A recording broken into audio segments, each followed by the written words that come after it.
be moved just like a tree that's planted by the water. We shall not be moved. We're on our way to freedom. We shall not be moved. We're on our way to freedom. We shall not be moved just like a tree that's planted by the water. We shall not be moved. Violence will not stop us, 'cause we shall not be moved. Violence will not stop us. We shall not be moved just like a tree that's planted by the water. We shall not be moved. Well, good evening, all. Thank you so much for joining us tonight for yet another edition of the Living Legacy Project 2024 Education Series. Here we are in the month of October, and we are pushing very close to the election coming up. We've been celebrating people who have made a difference, and tonight is no different. Tonight we celebrate Pauli Murray, and we are glad that you are with us for this amazing, fantastic program. But we're going to start with some singing tonight, so if you haven't been singing today, sing very softly, but join me in We Shall Not Be Moved. Oh, we shall not be moved. We shall not be moved just like a tree that's planted by the water. We shall not be moved. Standing here together, we shall not be moved. Standing here together, we shall not be moved just like a tree that's planted by the water. We shall not be moved. Feel free to add some harmonies in. We shall not be moved. We shall not be moved just like a tree that's planted by the water. We shall not be moved. Well, music gives us courage. We shall not be moved. Music gives us courage. We shall not be moved just like a tree that's planted by the water. We shall not be moved. One last chorus, sing it. We shall not be moved. We shall not be moved just like a tree that's planted by the water. We shall not be moved.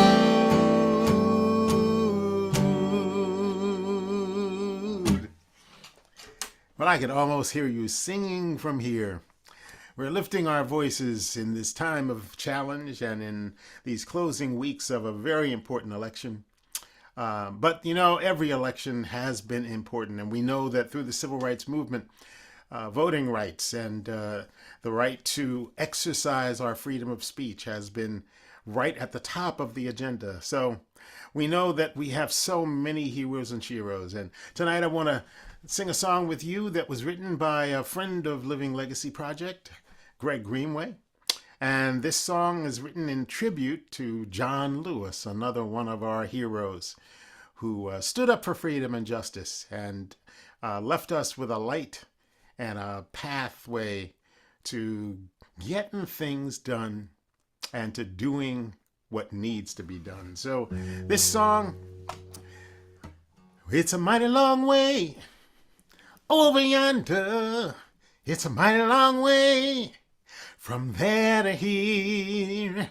We're going to take it Oh, just one step at a time, so that we can make that walk from there to here. And that's the chorus. It's a mighty long way over yonder. It's a mighty long way from there to here. We're going to take it just one step at a time, so that we can make that walk from there to here. So sing with me as we walk towards that amazing goal of freedom and justice. We have been on the road a long time, but we are going to keep walking until it is a reality. Sing it with me. It's a mighty long way over yonder. It's a mighty long way from there to here. We're going to take it, oh, just one step at a time, so that we can make that walk from there to here. What can a man see outside his window? It's a whole lifetime from there to here. And all those people who gave their sweat and their blood so that he could make that walk from there to here. Mighty long way. It's a mighty long way over yonder. It's a mighty long way from there to here. We're gonna take it, oh, just one step at a time, so that we can make that walk from there to here. Now every child born is revolution, revolution, revolution, with a song inside. Some won't hear it, oh, some hear nothing else. We'll sing night and day just to keep that song alive. Here we go. It's a mighty long way over yonder. It's a mighty long way from there to here. We're gonna take it, oh, just one step at a time, so that we can make that walk from there to here. When you got a dream, you got to stand up. Stand up and shout it loud and clear. What's that I'm hearing? It's the voice of the people singing that we will make that walk from there to here. Here we go. It's a mighty long way. Disregard the phone call. Over yonder. It's a mighty long way from there to here. We're gonna take it, oh, just one step at a time, so that we can make that walk from there to here. Where we're gonna take it, oh, just one step at a time, so that we can make that walk from there to here. I'm hoping that was someone calling in to find out where the registration link is. But right now I'm going to close with just one chorus of one of the signature songs of the civil rights movement. Because we have to remember that all these folks that we're celebrating, they let their light shine. And their lights are still shining because we are carrying the light to new places and new people in this new challenging journey. This little light of mine, I'm gonna let it shine. Well, this little light of mine, I'm gonna let it shine. Well, this little light of mine, well, I'm gonna let it shine. Let it shine, let it shine, let it shine. Well, way down in my heart, I'm gonna let it shine. Well, way down in my heart, I'm gonna let it shine. Well, way down in my heart, I'm gonna let it shine. Let it shine, let it shine, let it shine. One more time, say this little light of mine, I'm gonna let it shine. Well, this little light of mine, well, I'm gonna let it shine. This little light of mine, I'm gonna let it shine. Let it shine, let it shine, let it shine.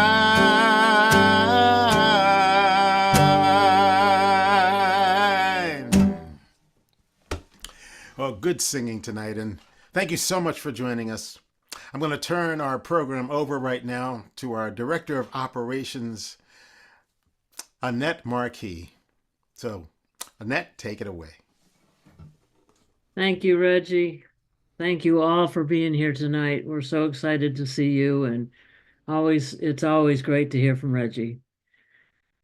Welcome to this evening's Living Legacy Project program, the fifth and final episode in our series about the unsung heroes of the civil rights movement. As Reggie said, I'm Annette Marquis, and I'm the Director of Operations for the Living Legacy Project. This organization conducts pilgrimages to deepen participants' understanding of the movement by visiting sites where it happened, talking with people who lived it, and exploring what these stories teach us about the work that still needs to be done. Our moderator for tonight's discussion is the Reverend Laura Ingersoll. Laura is a retired Lutheran minister who has served as senior pastor of Resurrection Lutheran in Roxbury, Massachusetts, the pastor of All Saints Lutheran in Baltimore, Maryland, as the associate pastor for the Lutheran Church of God's Love in Newtown, Pennsylvania, and shared leadership as a pastor developer with her husband Jarrett at Journey of Faith Church in Baltimore. As a member of the Living Legacy Project board, Laura has led several pilgrimages. And after leading a pilgrimage this summer with 30 middle school students, the board felt confident that she could lead them as well. And so in January, she will begin a term as board president. We're blessed to have her with us. Tonight's program focused on the pioneering civil rights activist and legal scholar, the Reverend Dr. Pauli Murray, will last about an hour. And afterwards, you can join us in the Zoom meeting to ask questions and engage in more relaxed conversation with our guests. The link to the discussion will be provided in the chat by Pam Zappardino. Pam is a member of our board and is also the chat manager this evening and every evening that we do this. You can find the link also in the email that you received when you registered for the program and the reminder that you probably received yesterday. Now, join me, please, in welcoming Reverend Ingersoll as she will introduce our guests tonight. Hi, and welcome. I am thrilled to be able to moderate this evening's program. And so I do indeed welcome you to this evening's program where we highlight the Reverend Dr. Pauli Murray. I'd like to get started by introducing our guest speakers. There are two women who have tremendous familiarity with Reverend Dr. Murray and her life. The first person I'd like to introduce you to is Angela Thorpe Mason. She is a cultural heritage leader, public historian, and scholar. For a decade, she has worked to share stories of the Black Southern experience and to amplify histories of marginalized communities in archives, museums, and historic sites.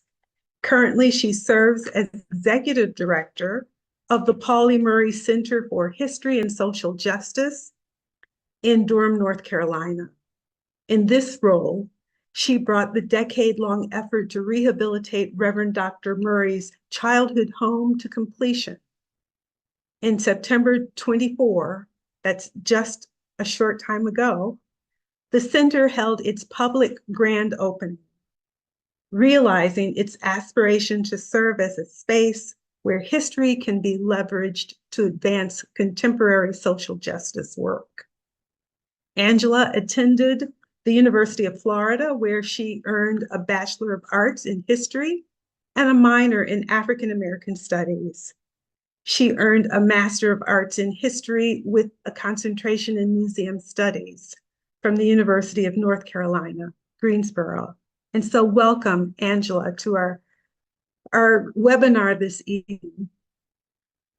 The second person I'd like to introduce you to is one that I'll do a little bit more personal reading of her background.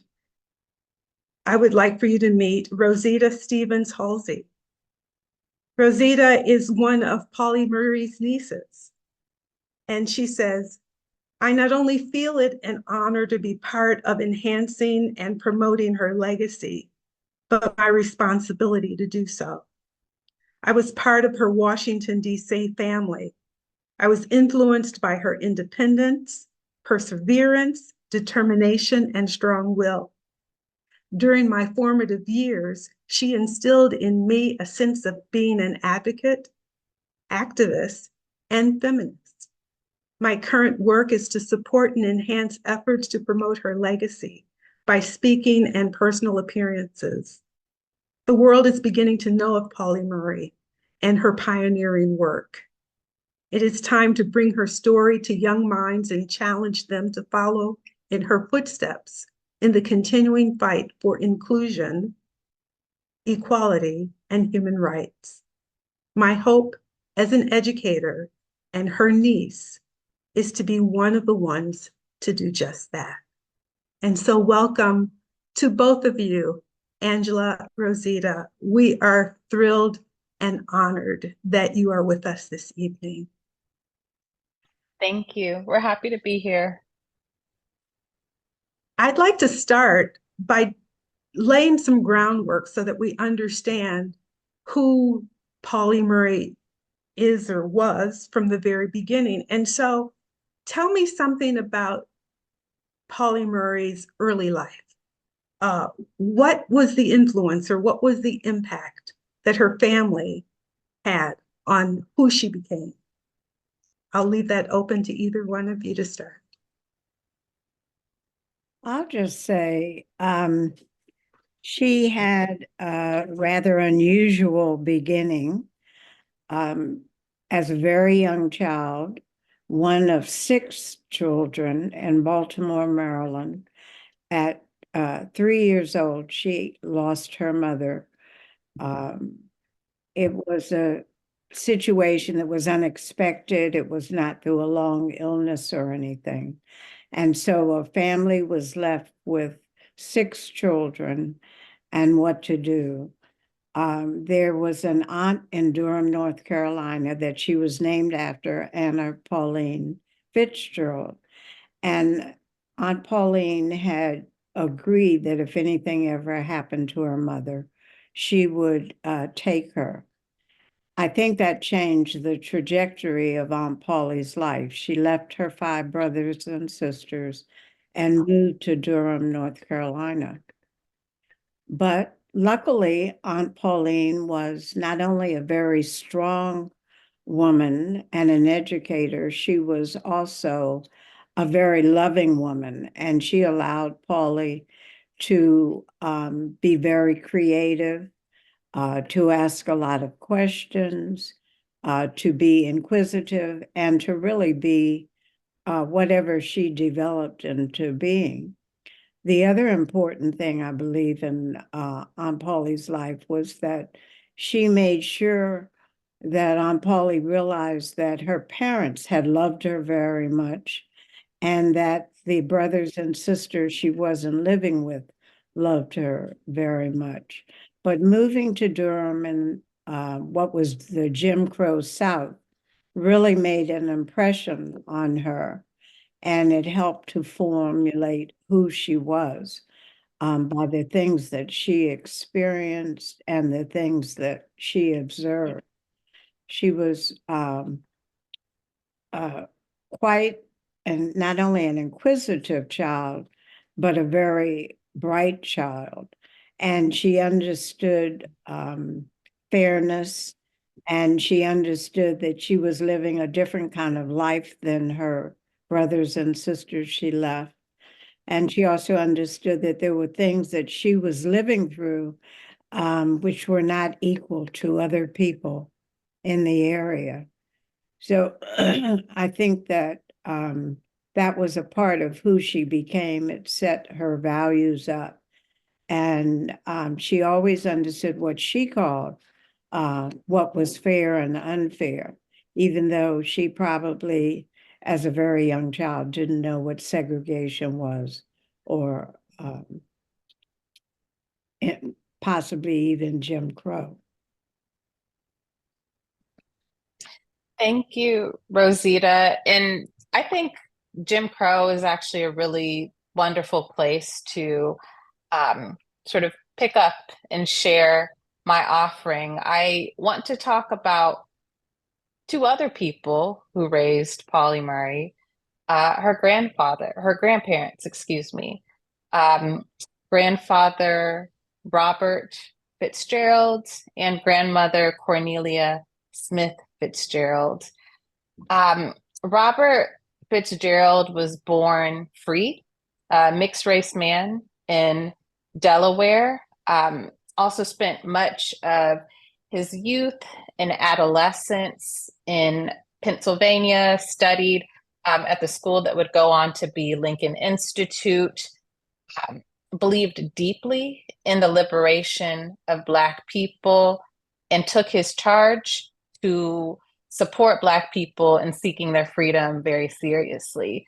Robert Fitzgerald was a Civil War veteran. He served in both the US Navy, which was not segregated during the Civil War, and the US Army as a US colored troop.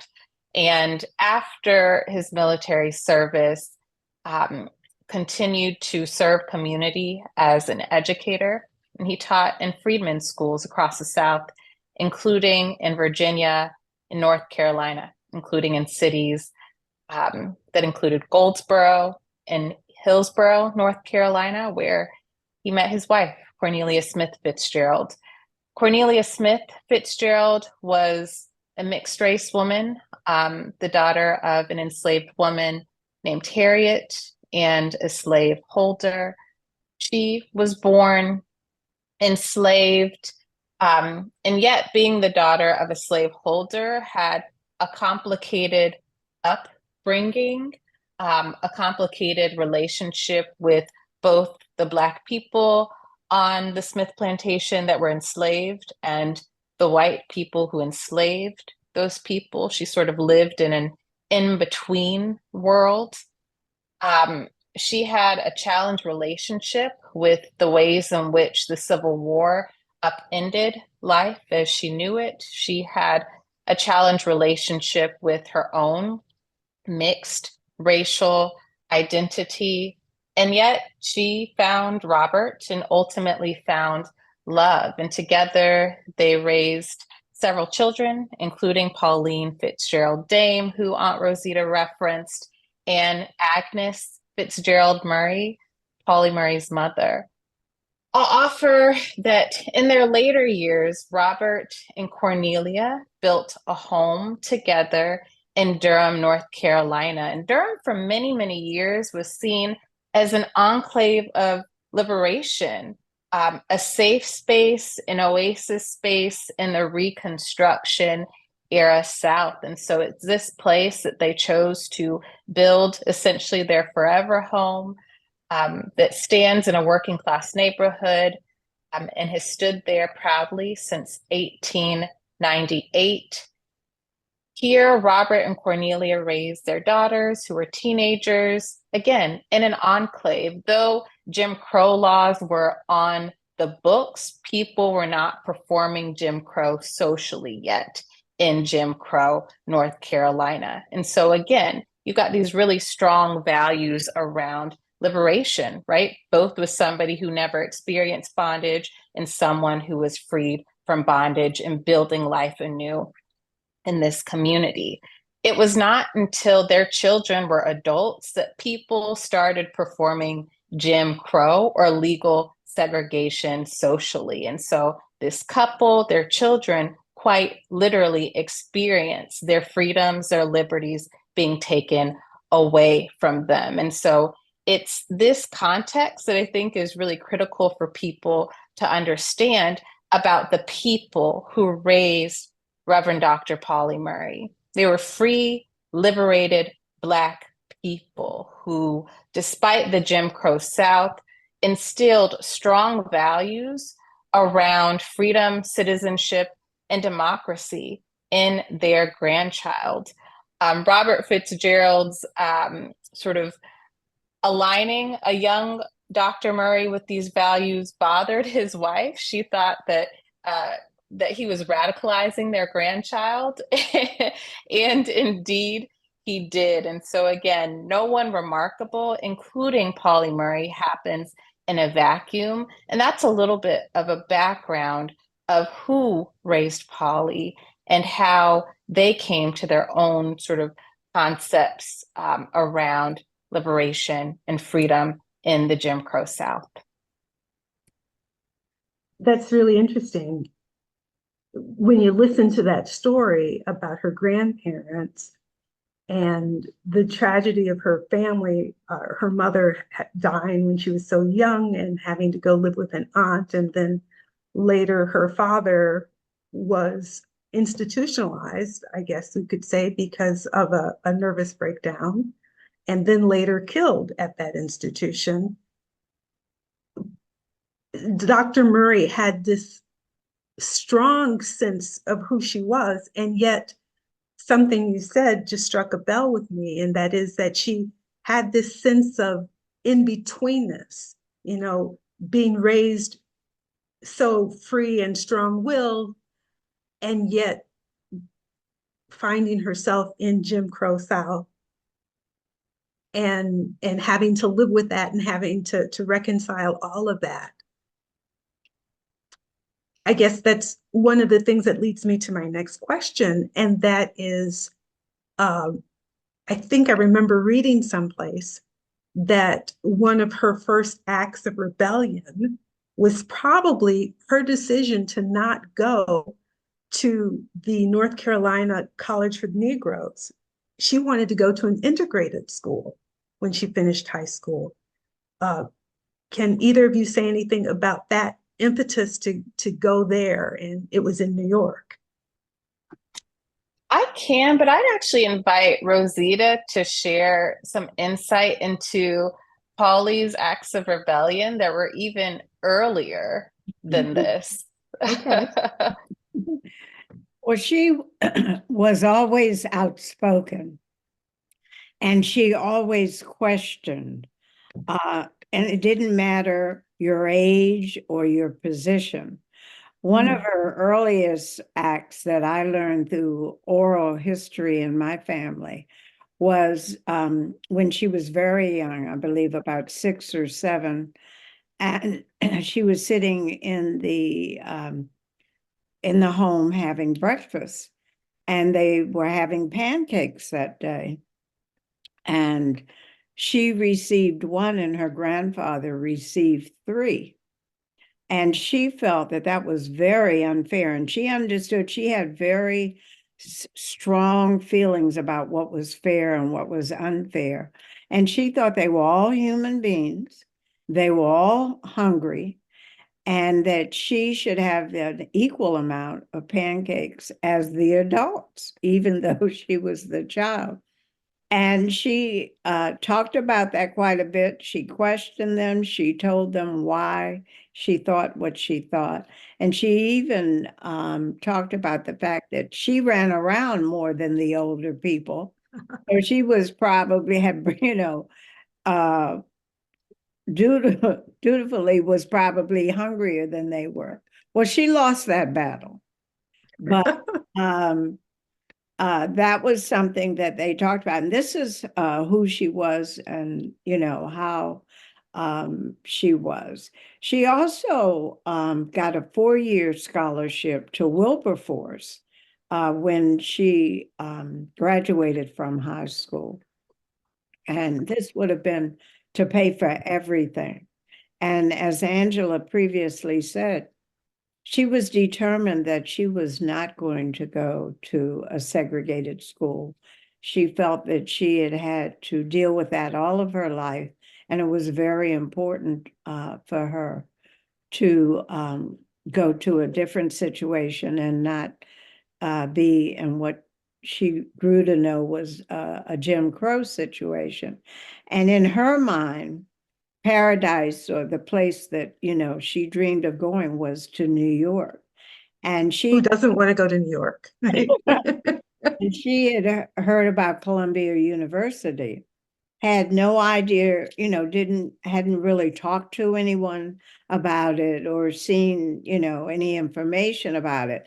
But she convinced Aunt Pauline to do that. And they went off to New York for her to go to college, only to be told when they got there that it was a college only for men.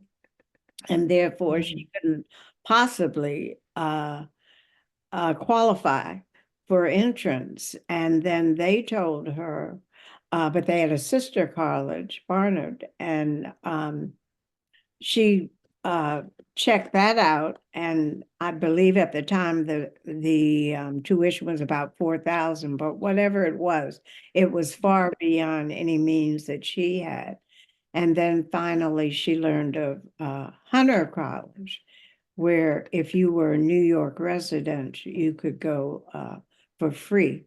So she did stay in New York and eventually attended Hunter College, though she did not realize, nor did Aunt Pauline, that coming from the Jim Crow South, she didn't qualify to go for admission to college because people of color at that time only went to the 11th grade in Durham. And her 11th grade education, though she was a graduate of distinction, would not admit her. So she had to actually go back to high school to qualify to go to Hunter College. You talk about her having received the scholarship, and that must have been really hard to turn down. But she also, as you said, Rosita, was not a person of means. So how did she make it even through Hunter? I mean, living in New York is not cheap. I think I remember reading she lived with another relative, at least to start. But she had to have other jobs. What kind of work did she get so that she could support herself? She would almost take any job that she could get. She was a telephone operator. She was a waitress. She wrote articles and would make maybe $25, $35, $50. She had all kinds of jobs throughout school. And I think anything that was legal and moral she would have taken. But yes, it was very rough on her. And she lived in the Y oftentimes. So it was very difficult, but she was very determined. And then sometimes during the summer, she would work, when school was out. And then she had a break in school where she worked to save money to be able to go to college. And she had that experience through several schools. She really had to work hard for the education that she was determined to have.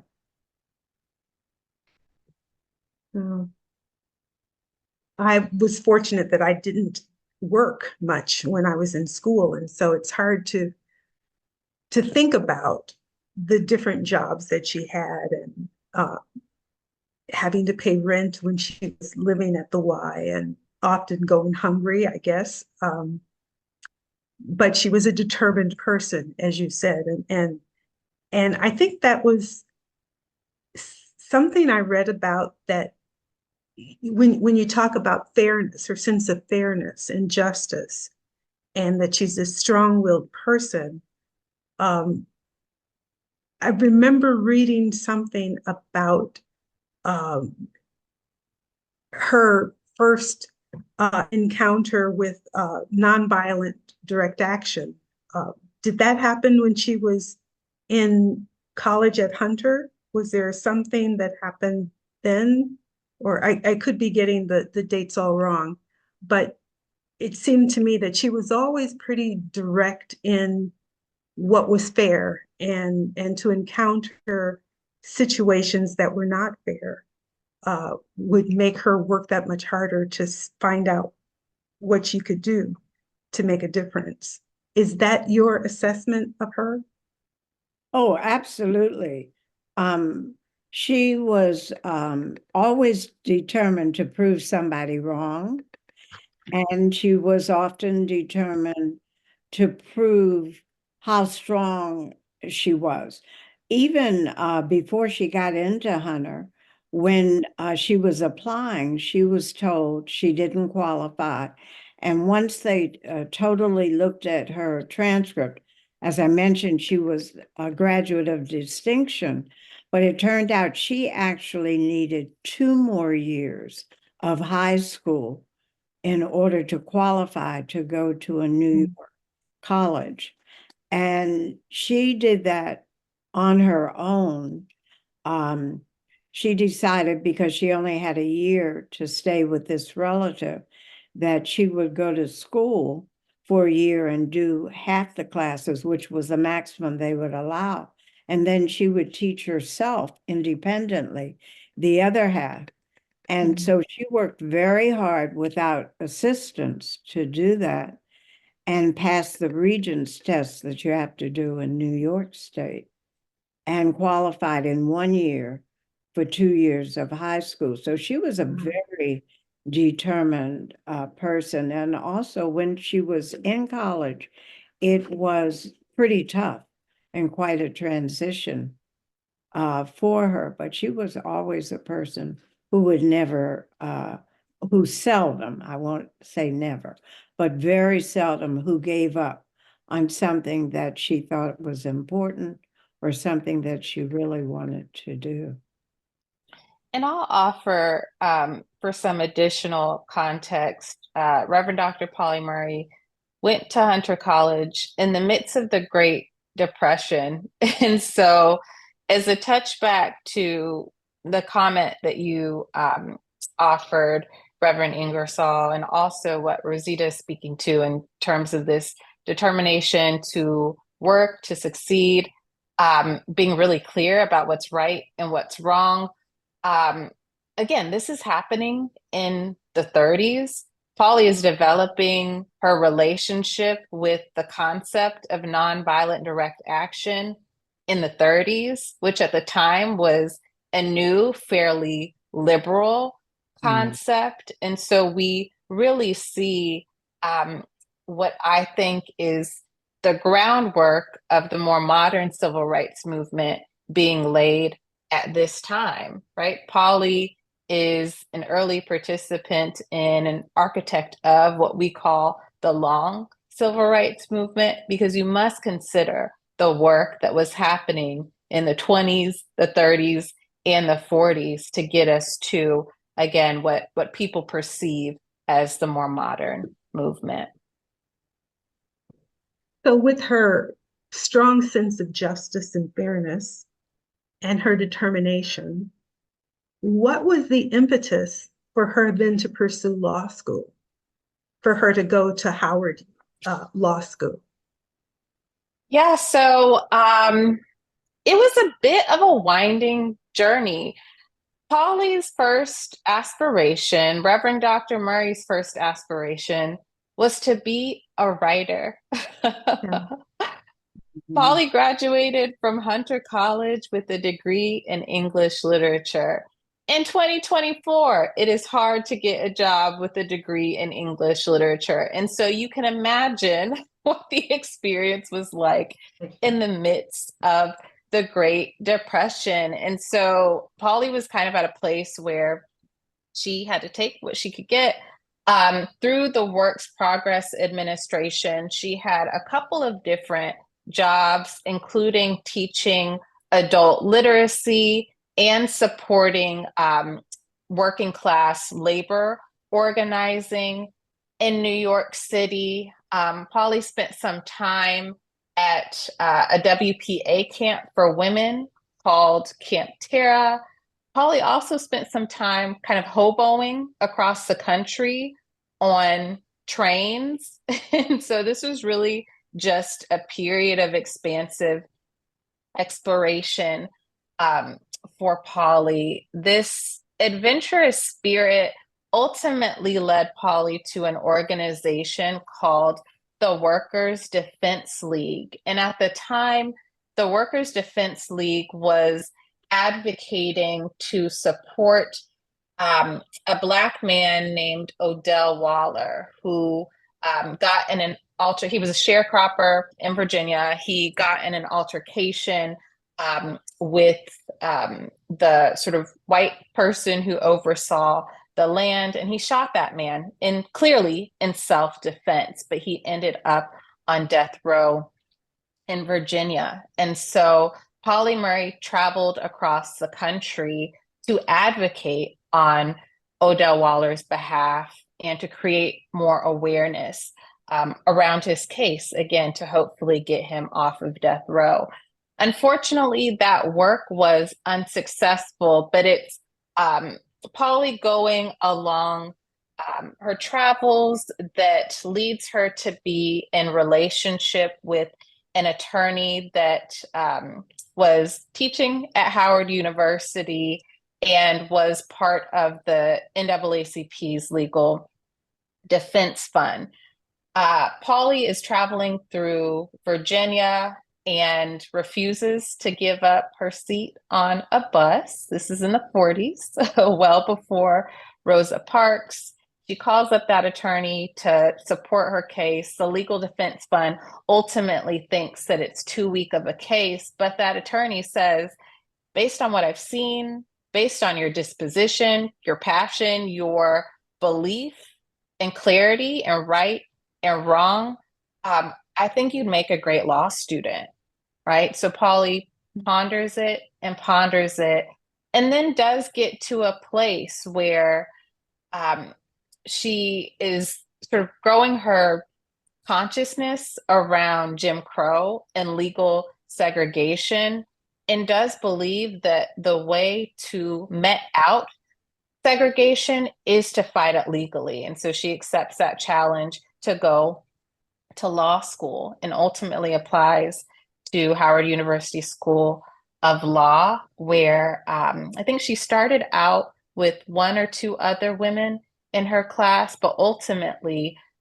finishes law school as the only woman in her cohort, and has an interesting experience being a Black woman in an all-male cohort, which ultimately deepens her relationship with and concepts around feminism and Black feminism. So it was a winding journey, but eventually Pauli gets to that place.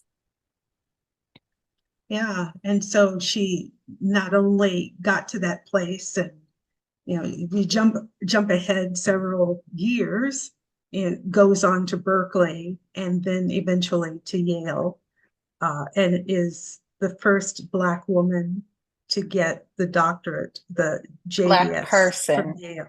Black person. Thank you. Sorry. Mm-hmm. Yeah. Oh. You talked about a person that she worked with who suggested that she would make a good law student. It seems to me that, I don't know if she was just in the right place at the right time, if she was just such a strong character that she was able to develop all of these relationships with notable people, but there were notable people in her life. A 35-year relationship with Eleanor Roosevelt. Who were some of these people, and how did that happen, that she was able to catch their attention or intrude into their space with this strong will of hers? How did that happen? And who were some of these people? Well, one of the groups that I think influenced her greatly were some of the people in the Harlem Renaissance.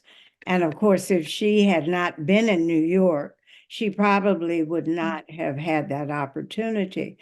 But these were creatives who band together and met together and interacted together.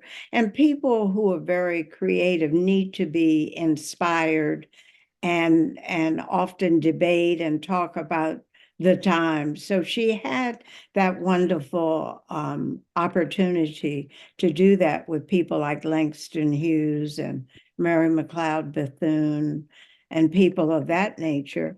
Also, in terms of herself, she learned, she always spoke up for herself. And being a Murray and being a Fitzgerald, it was very important, the education you had and the way in which you expressed yourself as a young person.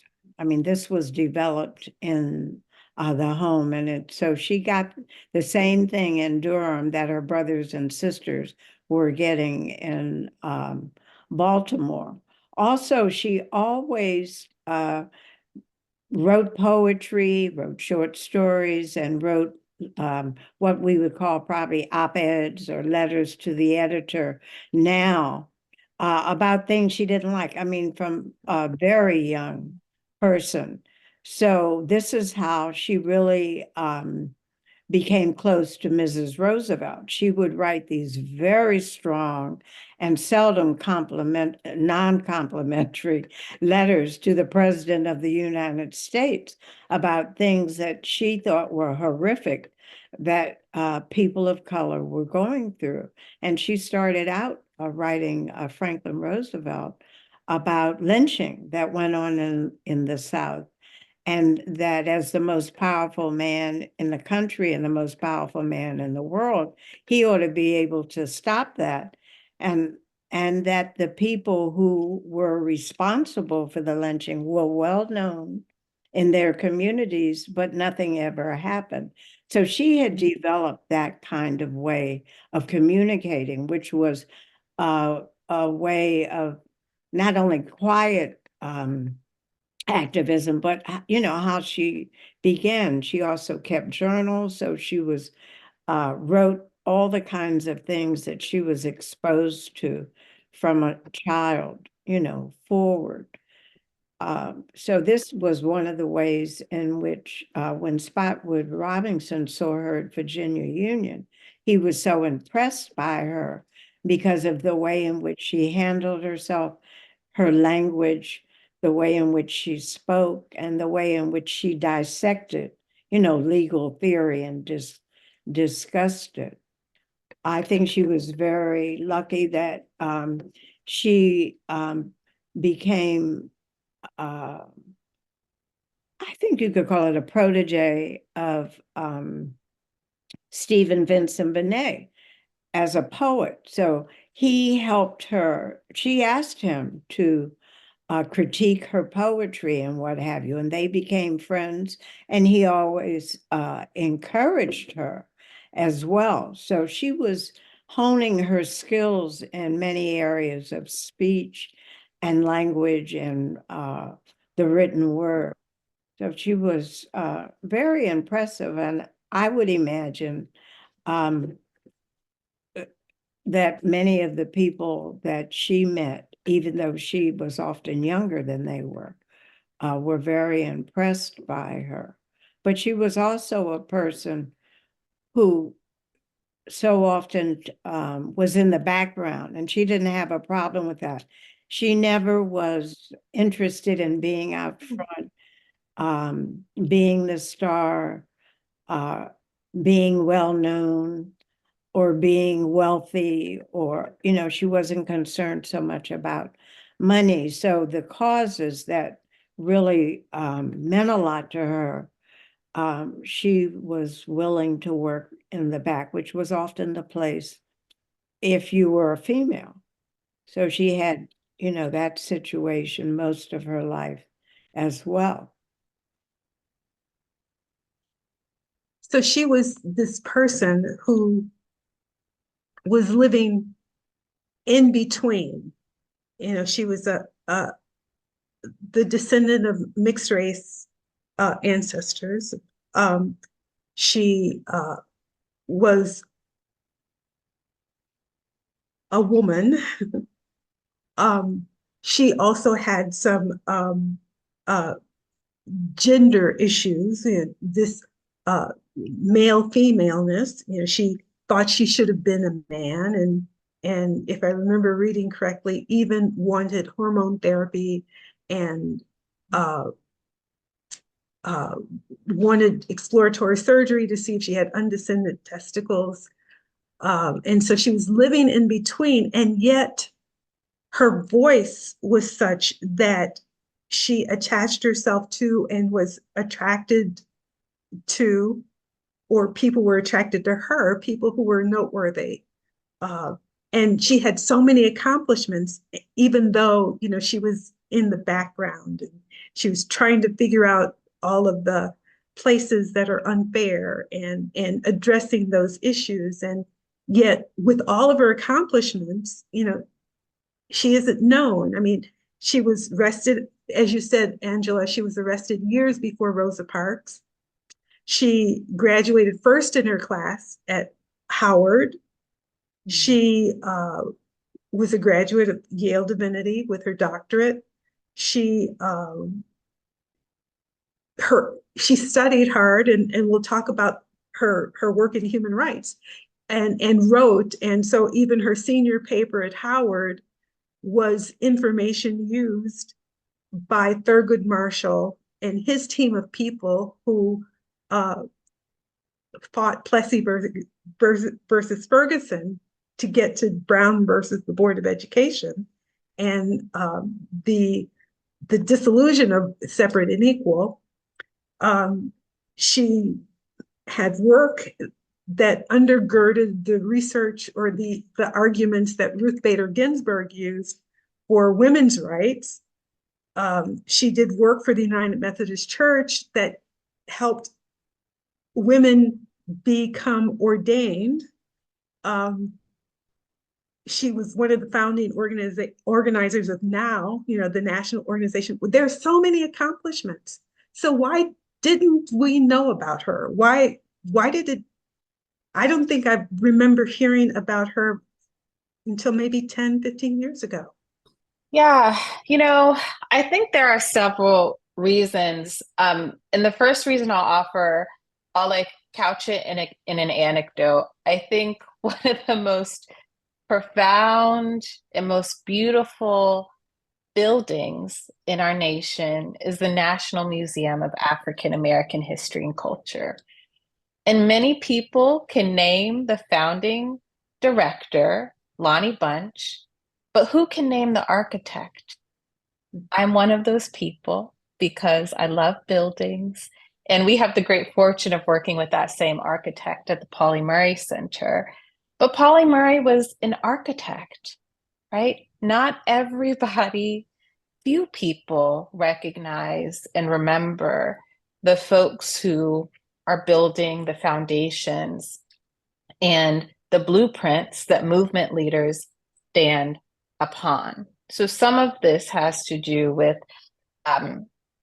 Pauli's role in various social justice ecosystems. People often turn to Pauli, again, to be the architects, whether for legal arguments or even the National Organization for Women, right? Pauli was not just a founding member of NOW, but those women actually turned to Pauli and said, hey, can you build the infrastructure for this organization to operate upon? Pauli helped to build infrastructure for the Episcopal Church as they were including women into leadership. Again, it's that architecture piece. Folks aren't always paying attention to folks who are in the weeds. That's one reason. Another reason is the reality that Pauli Murray was queer. Pauli did have a complicated relationship with her gender identity, but Pauli being different was clear to even her family as a child. Aunt Pauline would call Pauli my little boy girl. They fought over whether Pauli Murray could wear pants during the week. They eventually decided that Pauli would wear pants during the week, but dresses to church. Pauli entered loving romantic relationships with women as early as her 20s. I think to civil rights leaders in the 50s and 60s and Episcopal church leaders in the 70s. This was not necessarily a poorly kept secret, but people suspected, right? And we've got to consider how people treated queer people in everyday life. It was dangerous enough to be Black. It's even more dangerous to be queer. And we think about how many queer people can you name that were integral into the civil rights movement?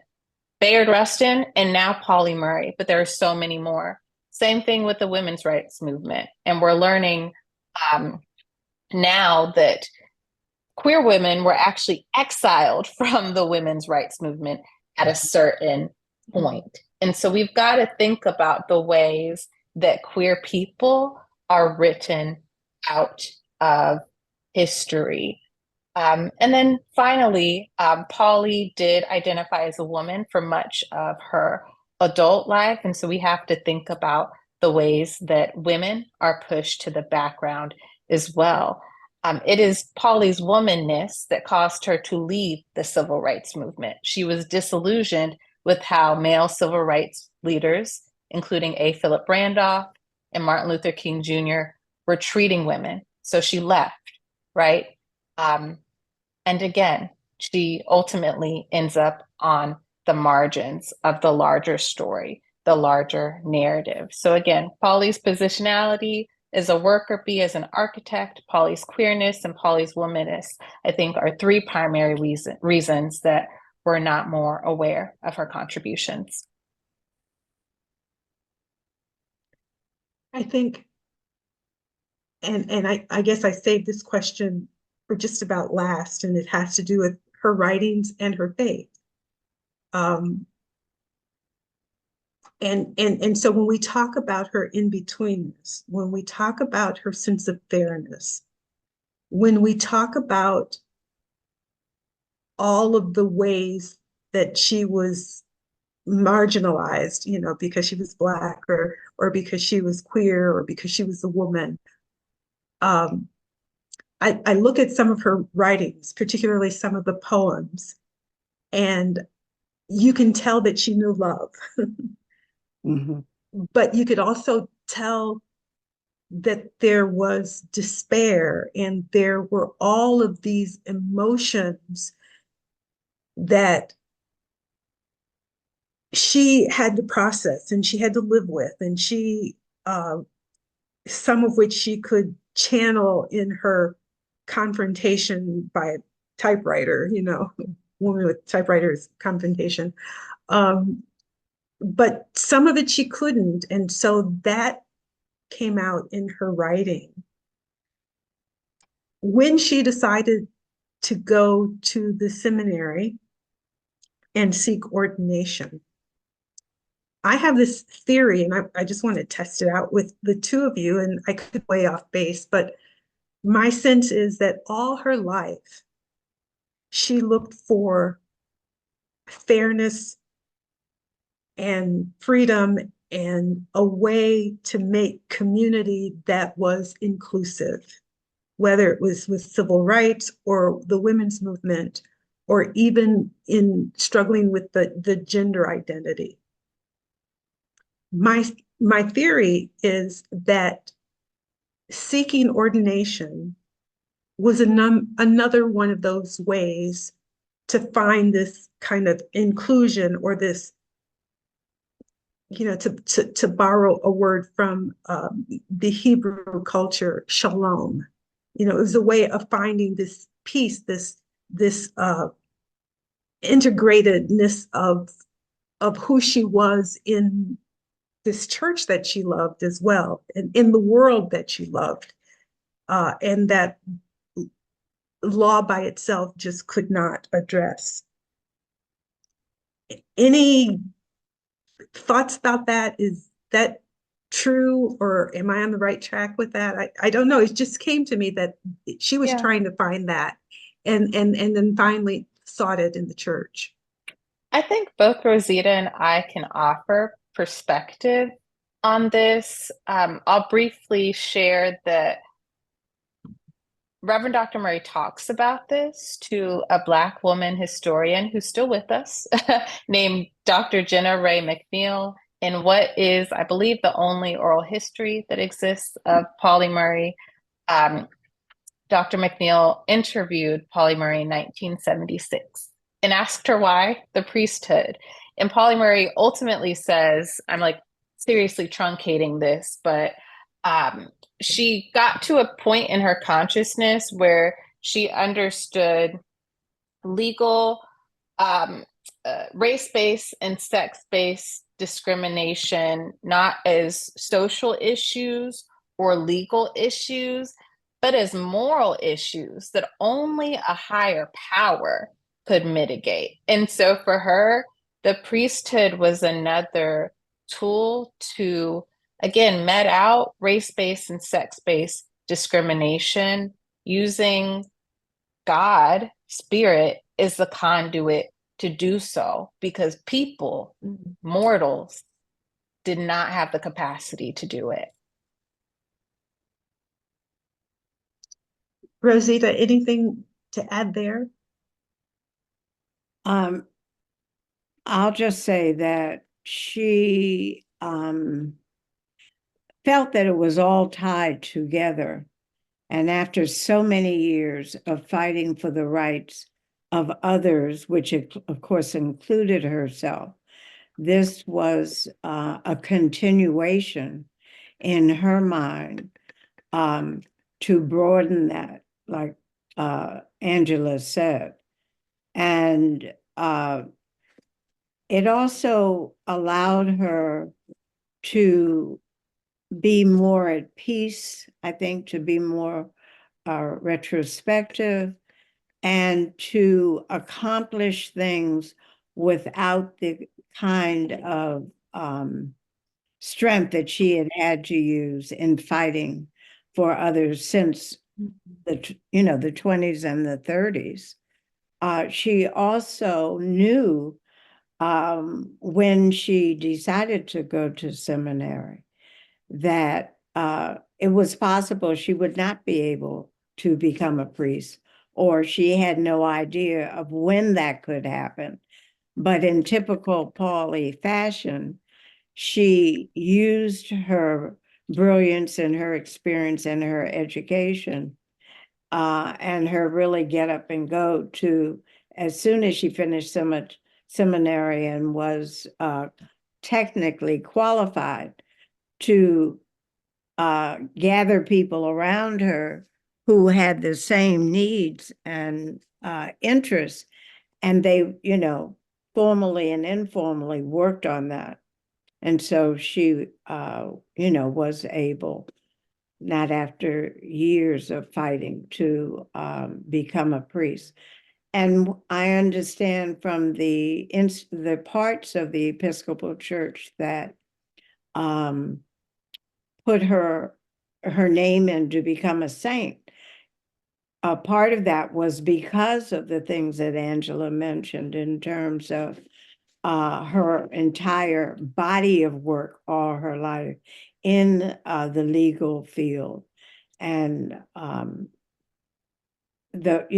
of those years that were sort of interwoven into the last 10 years of her life professionally.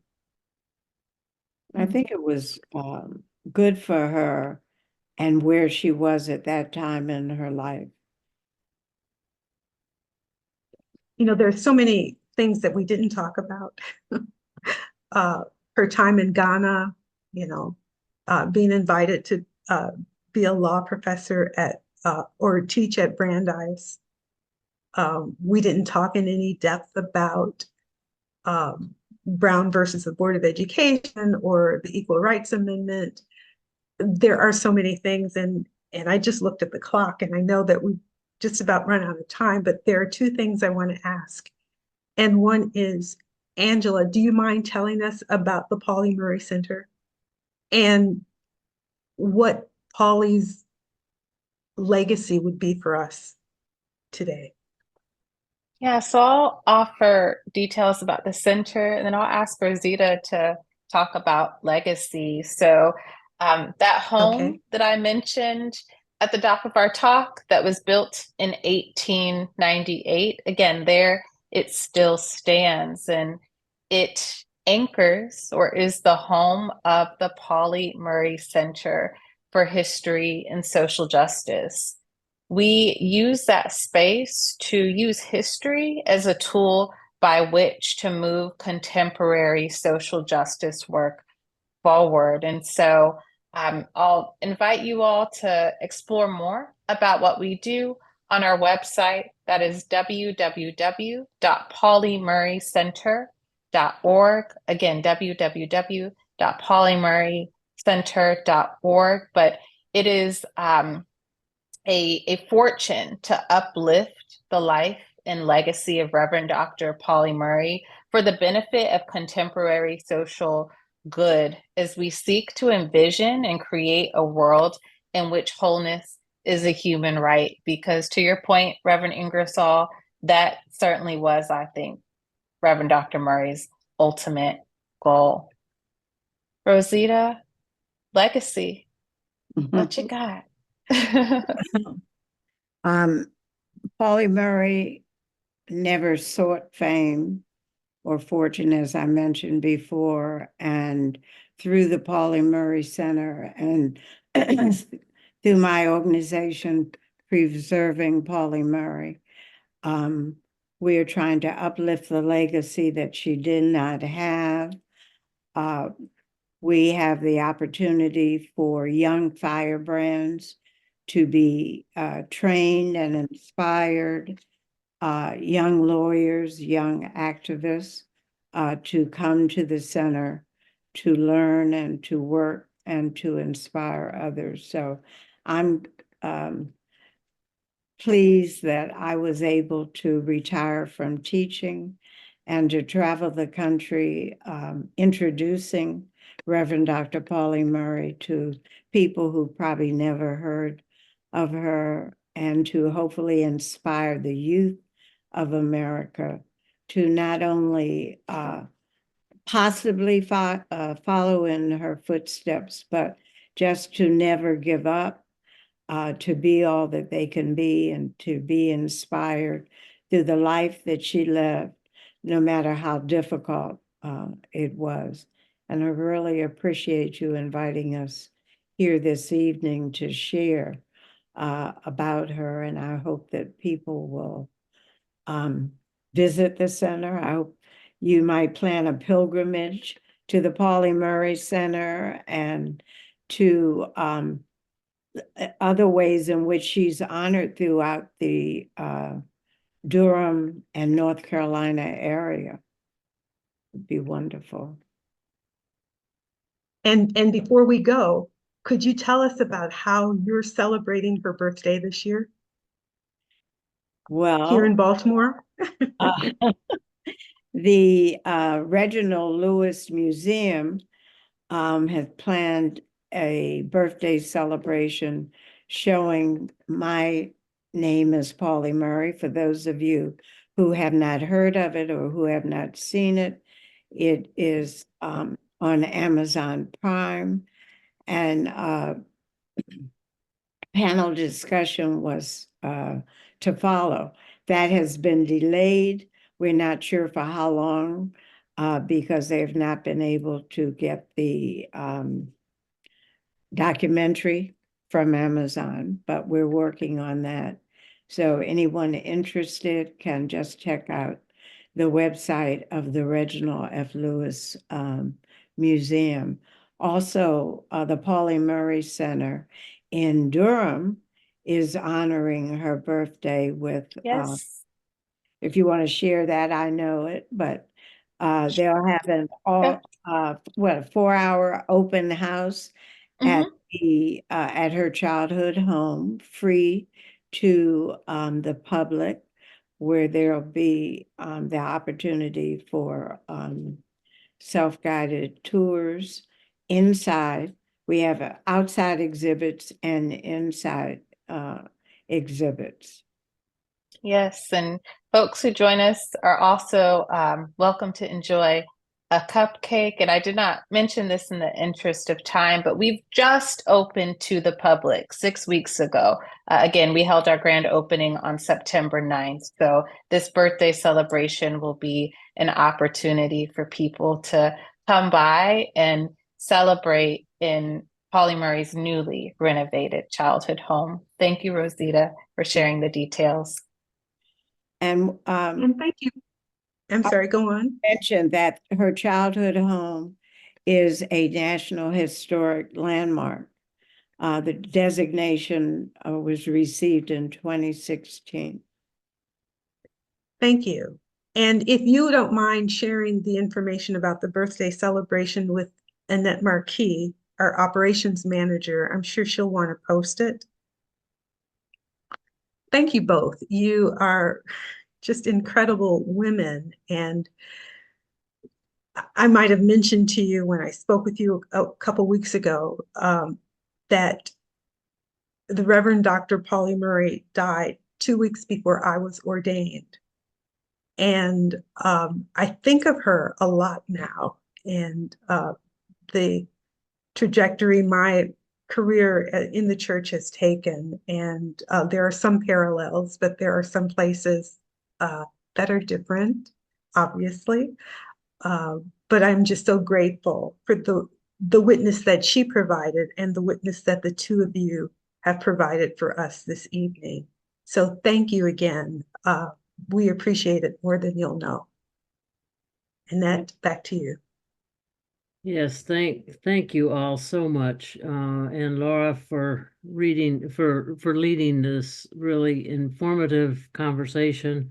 It really makes a difference for us to know that people that many people have never heard of have had such a remarkable impact on all that we know and all that we're doing in terms of working for rights. So thank you so much again for being with us tonight. And for those of you who still have a few more minutes and would like to carry on in the chat room, you can find the link in the chat and also in the email that you received, and we'd be happy to have you join us.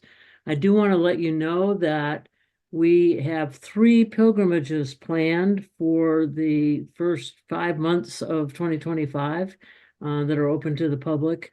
Those are one to Alabama, one to Mississippi, and a new itinerary that we're just adding this year to the Georgia and South Carolina Low Country, Savannah, Johns Island, Beaufort, In Charleston. and ending in Charleston at the International African American Museum that just opened last year.